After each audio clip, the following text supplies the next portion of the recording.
then she'll make you close the window. Oh, hell. Oh, God.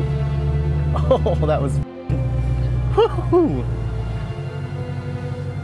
Nope. Sorry.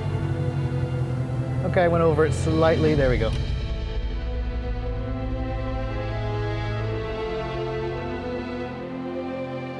For the last 55 years, the Ford Mustang has been an American icon that has consistently been in the Ford lineup. Now, when you have a vehicle as iconic as the Ford Mustang in your portfolio, enthusiasts are going to consistently demand more. We're gonna want more power, we're gonna want better handling, we're gonna want more exclusivity, which is why today I'm standing by not just any ordinary Mustang. This is what's known as the Shelby GT500. And in the Mustang hierarchy, this is the one that sits at the very top of the food chain, and we haven't seen a Shelby GT500 in the lineup for about 5 years, and the previous generation was co-developed with Carroll Shelby himself. Now, unfortunately, Carroll Shelby passed away back in 2012, and this all-new version, Ford Performance says, was developed with his lofty expectations in mind. So today, I'm at the Las Vegas Motor Speedway with Ford and the all-new 2020 Shelby GT500, and the specs are pretty impressive. 760 horsepower from a new supercharged 5.2-liter V8, an all-new Tremec design 7-speed dual-clutch transmission replacing the old 6-speed manual,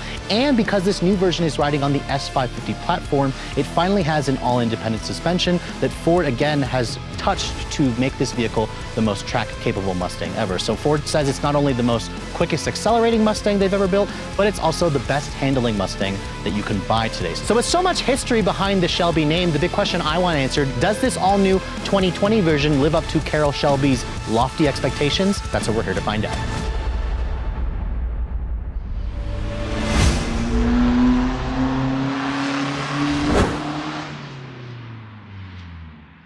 So when you have a Mustang with a Shelby GT500 badge on it, the motor is really the big story here. This is what Ford Performance really focused on.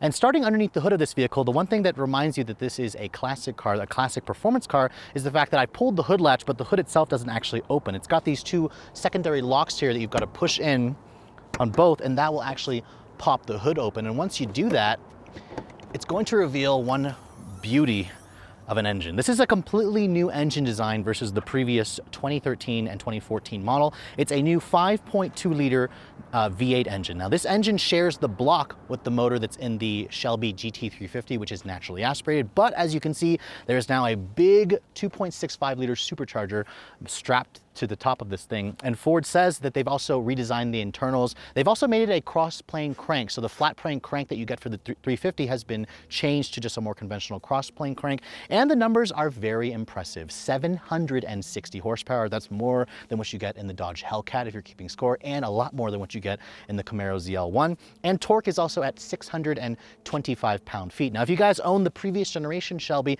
you'll also realize that's about 100 more horsepower than what you got in that 2013 model, which had 662. Surprisingly, that old Shelby did have a little bit more torque. That had 631 pound-feet versus 625 in this one. Keep in mind, this is technically a smaller engine versus the old Shelby, which had a 5.8-liter supercharged V8. Now, the big news, again, for this new generation, the 6-speed manual has been discontinued. It's now been replaced by a 7-speed dual-clutch transmission built by Tremec. Ford said that it kind of shared some things with the Ford GT supercar, although I'm not entirely sure because I believe that transmission is a Getrack transmission, so it's technically a different supplier. Now, this vehicle is only rear-wheel drive, so some of you may be thinking, oh my gosh, how is it going to put the power down? Ford promised that they have kept that in mind with the actual suspension tuning and the width of the tires for this vehicle. And because this is the most powerful Mustang, the most stiffest Mustang, it's also the heaviest Mustang that we've ever seen. It weighs around 4,235 pounds from what I saw, although this one here is probably 100 pounds lighter because it has the carbon fiber track package.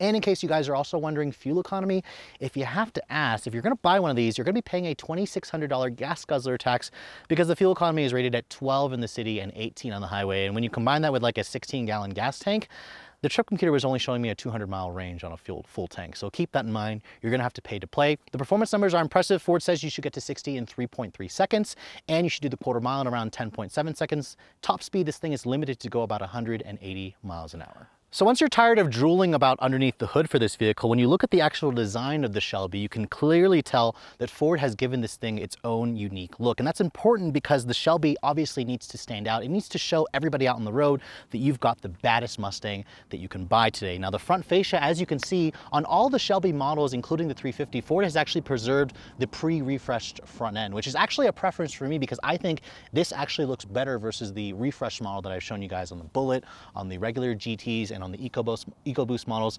The only problem when you have the older front end, bi-xenon headlights are going to be standard. So if you guys are looking for full LED headlights, it is not available on the GT500. Instead, you have the LED running lights, you have the bi-xenon headlight, and then you have an incandescent turn signal down here. Now, Ford says they preserved the old front end of this model because they said the cooling was necessary. This has about 50% more cooling on it, functional cooling, versus the Shelby GT350. There are a total of 6 heat exchangers behind this grille work, underneath the hood, because Ford has basically learned from some of its competitors they don't want this thing to overheat on the track like some competitors, which I will not mention. Now obviously the front fascia is dominated by this Shelby snake in the center of the grille. Ford says that is the largest snake that they've ever put in a production Shelby GT350. You can see Shelby is spelled out at the lower front fascia here, just in case you forgot you bought the Shelby model. And overall, I really like the way it looks with this race red exterior color, with the black accents, with this over-the-top vinyl hood stripe that's on it. This is about $1,000 extra. If you guys don't like the fact that it's tape, you can pay $10,000 extra to actually have it painted on, which sounds ridiculous, but remember, it's going to cost more if you guys want the actual labor cost into actually painting the vehicle. Now, as you can see here, this hood vent is functional. It helps cool off the engine. It also has a rain guard in it, so if this thing's out in the wet, it's not going to get the engine all wet and dirty. Now, looking at the rest of the side profile of this vehicle, the other big story about this car, which is also available on the 350, is the fact that you can get carbon fiber wheels. That's right. These are exposed 20-inch carbon fiber wheels that you get with the track package. They look fantastic, especially in this race red color. And because I have the track package here, it has Michelin Pilot Sport Cup 2 tires. These are 305s in the front, fatter 315s in the back. So Ford has given this thing some serious rubber because remember, she's got 760 horsepower. You need to put that power down. Now, you're also probably noticing those massive brakes. Ford says those are the biggest brakes that you can get on a production two-door car.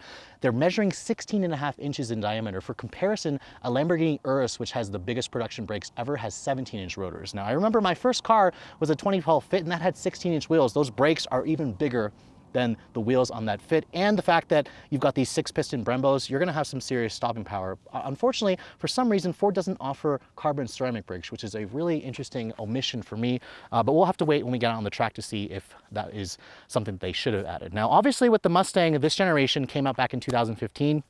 Dimensionally, it hasn't changed. You still have a 107-inch long wheelbase, and the GT500 is about 2 inches longer than a regular Mustang. So this is about 190 inches long. If you're looking for a sunroof, it's not available, but you can have the roof painted black. This one here, as you can see, does not have that. I'm surprised the mirrors also aren't covered in carbon fiber. They're just black painted. And then back here, you can see, looking at the side, the rear profile of this vehicle, I love this wing. You get this wing as part of that $18,000 carbon fiber package. It is authentic carbon fiber.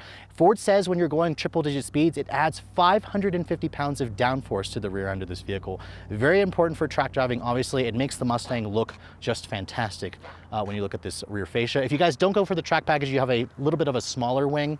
I recommend at least going for this and getting the bigger wing. Now, looking at the rear of the vehicle, you can see the design hasn't really changed from the regular Mustangs, although you do have that big snake at the center here of the rear. You have these sequential LED turn signals, and then the exhaust system, of course, it's uniquely tuned for this vehicle. I'll let you guys listen to that beautiful V8 real quick.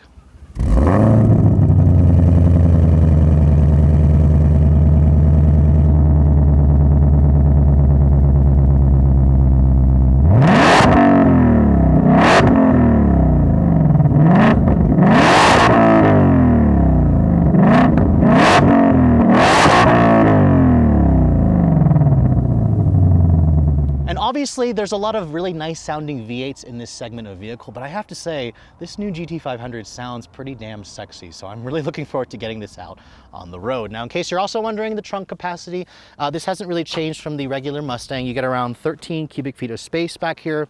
The seats, they do not fold down, it looks like, but you have a pretty decent amount of space. Just know that the Dodge Challenger is obviously going to give you a little bit more space. There is no spare tire in here, so you better have AAA on handy or have a fix-a-flat kit.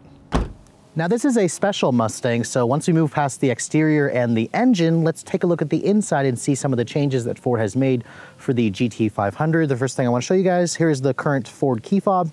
The only indication that this is a unique model is the Cobra that's on the back of the key that replaces the Ford emblem. It does come with remote start, so if you want to start the vehicle up, just double tap this button here twice. And as you can see, the engine starts right up. If you want to shut off the engine, just double tap the button again twice and that will shut off the engine for you. Now, like every other Ford product, the door handle to get in and out is the same as every other Mustang with an intelligent key. Just touch your finger over there to lock the door. To unlock it, Ford does a sensor, just touch the back of the handle there and that will unlock the door for you. Now, looking at the interior of this particular one with the race red, it's got the ebony black interior with the optional Recaro seats that you get as part of the carbon fiber track package. I really like the way the seats look. They have this really nice contrasting stitching. It's got Alcantara. It's got the Cobra embroidered right into the seat back, and it's got the the white contrast here. Now the seats themselves, they are a manual 6-way adjustment on the driver's side. If you guys are looking for the power seats with the heated and cooled function, you can't get this Recaro seat option. I wish Ford would just combine the two together.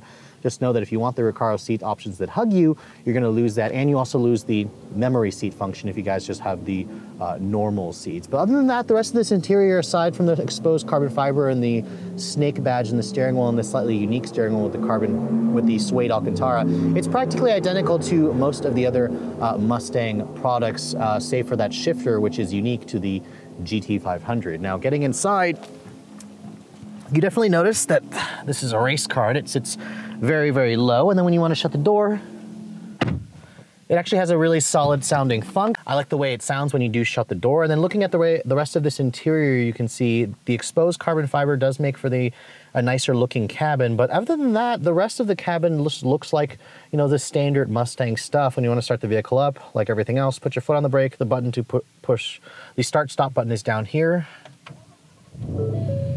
Ooh. And this thing will remind you every time that you've got one nasty sounding V8. Oh my God. Oh, it's a really quick revving engine, which is just amazing considering, most of the other supercharged V8s are a little bit more lazy. They don't rev quite as fast as this. Now, looking at the rest of this cabin, you can see the classic Mustang themes are here. It's got the dual cowl design with this faux stitching here at the top, the exposed carbon fiber. You have these additional oil temperature and oil pressure gauges. The dashboard materials, you can see the glove box here is a hard touch plastic. There's more of that faux stitching over here on the side, on the center stack. The door panel is also soft touch. So this is from the Mustang premium trim levels. You have a leather padded area over here. The windows are one touch for both front windows, which is good. It's what you expect. You have your power mirror controls, your headlight controls are over here. There's this nice little storage area over here where you can hide stuff over there, which is a really nice addition. The steering wheel itself is a tilt and telescoping design, and it offers a really good amount of adjustability. These massive paddles, as you can see, because this has that dual clutch transmission. Then, or so you can hear, or you can see over here, you have all these buttons. There's a lot of buttons on this vehicle. If you push this snake button here, you can, adjust your track apps, your My Mode, your performance shift indicator, the exhaust modes. You can make this thing start out in a quiet mode. And then this will also individually adjust your steering from comfort, normal, sport, and then you can also adjust the suspension dampers, because remember, this car has adjustable magnetic rheological dampers, which is going to improve the ride quality. Now over here at the center stack, this is the same Sync 3 Ford head unit. This is the latest version of Apple CarPlay. As you can see, when you put the vehicle into reverse, it does give you a backup camera, just a standard camera with the trajectory, the distance markers, no 360 camera. Would be nice to have that, considering the visibility out of this car is not amazing. The screen graphics, I have to say, definitely look like they're kind of a little bit of a step behind. They just don't look as bright and as crystal clear as I would like. There's the actual Ford Sync 3 head unit. My tester is missing the technology package, which would roll in navigation, blind spot monitoring, where cross traffic alert also is not on this car, and it doesn't have the upgraded B&O audio system, which I would highly recommend, 1,000 watts of power.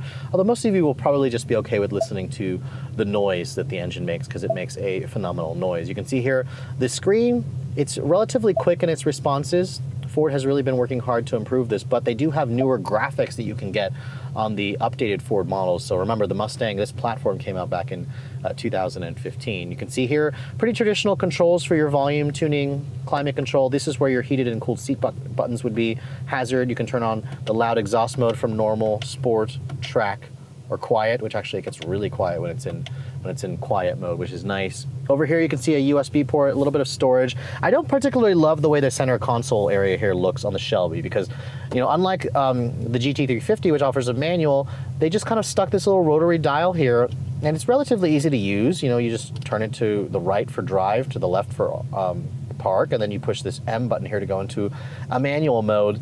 It just, there's a big area here of black plastic with the cup holders. This area here is leather, actually. It's actual genuine leather with some stitching here where your knees would hit this. And then over here you can see there's a center console with some decent storage and another USB. I think this area here just looks a little bit plain. Mustangs in general haven't been known for offering nice cabins, so this is pretty much the norm. The glove compartment you can see here is relatively small, but it is damped, not lined with felt. There is actually a light in there. And then these seats, I would recommend trying them out because for me, my average, you know, body type, I fit comfortably in them. But if you guys are a little bit wider, these are going to be a little bit too constricting, so you may want to consider the standard seats. Now, obviously, my tester here with the track package is deleting the rear seat, so I can't show you guys the rear seat because they took it out to save weight. But if you guys don't get that, you get around 28 cubic inches of legroom back there, which is tight. The Mustang's backseat is reserved for small children or just extra stuff. So overall, the cabin, definitely not luxurious. It doesn't look like it has a six-figure price tag on the inside, but it's perfectly fine. But just keep in mind some competitors, or if you guys are looking at Porsches, they're gonna have slightly nicer cabins.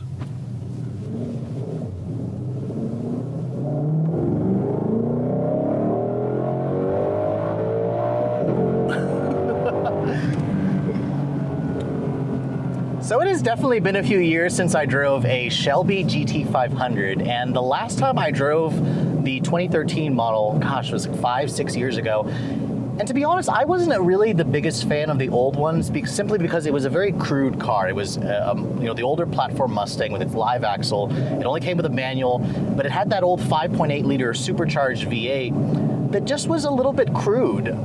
Ford has definitely gone with a slightly different route for this new generation. Obviously, we've lost the manual transmission, which some of you purists may bitch about, but I would argue that Ford probably made the better decision with this dual clutch. It is, quite frankly,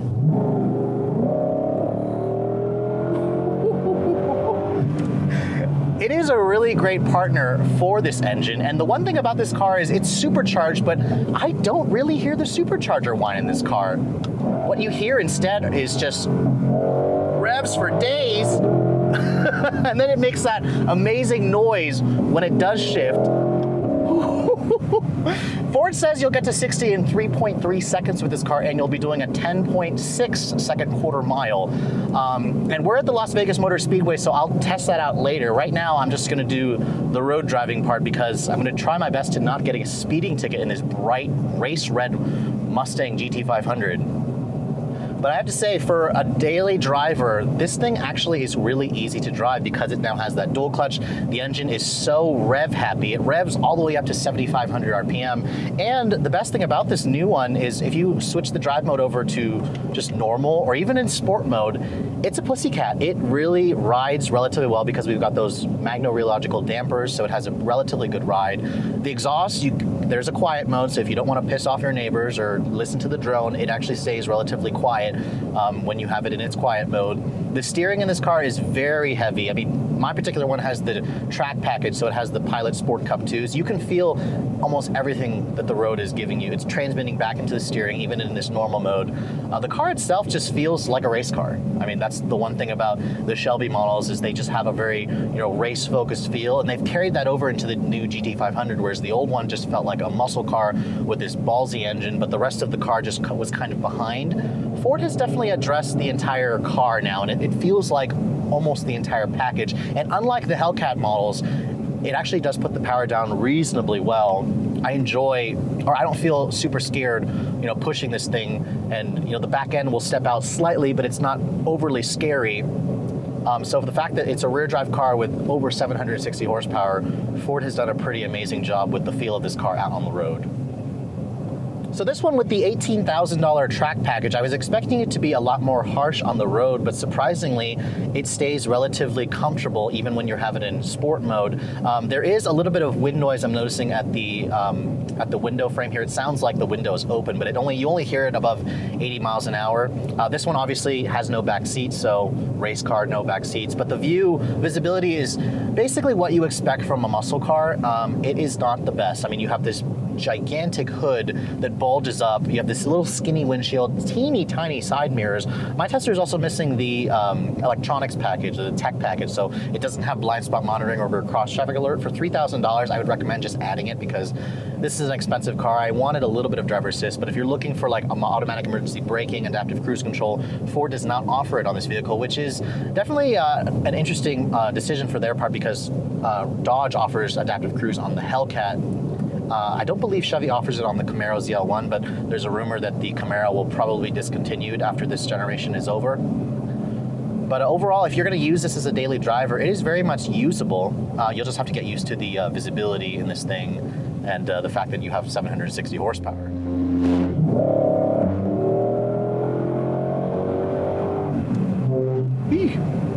I don't like that. I know. You feel everything in these Cup 2s, which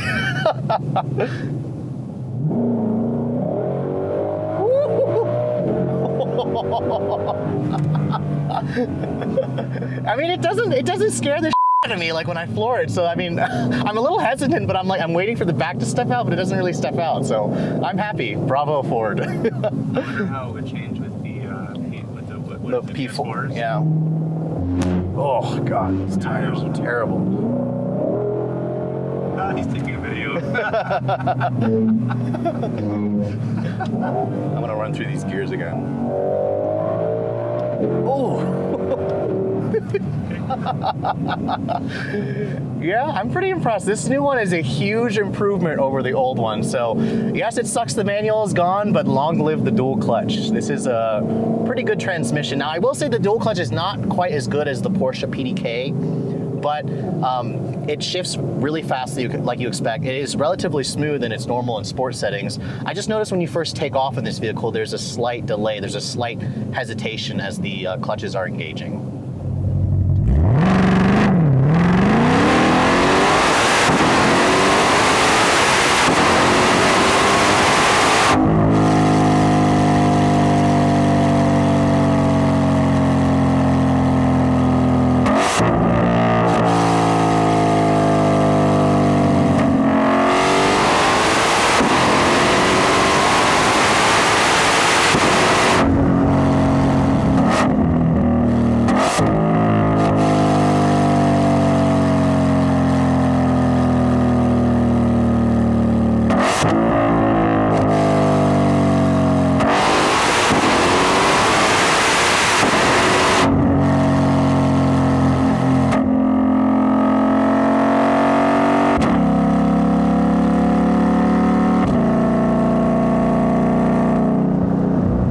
So the Shelby GT500 is really, really good on the road, but I'm at the Las Vegas Motor Speedway.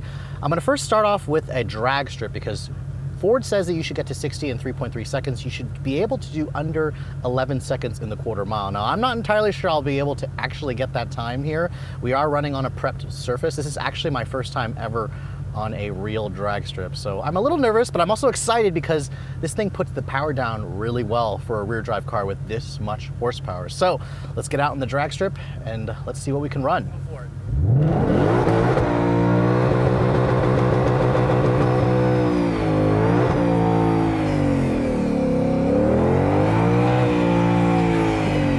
All right, now roll up and she'll line you up. Okay. But you're gonna need the wind, then she'll make you close the window. Oh, f***ing hell. Oh, God. Oh, that was fucking... Woohoo. Okay. Nope. Sorry. Okay, I went over it slightly. There we go. So, how do I go do the launch control? Launch control. Launch control. Okay.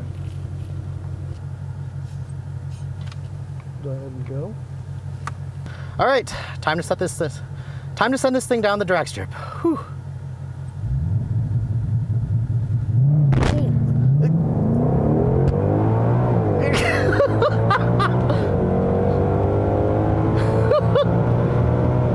Oh my God. Okay.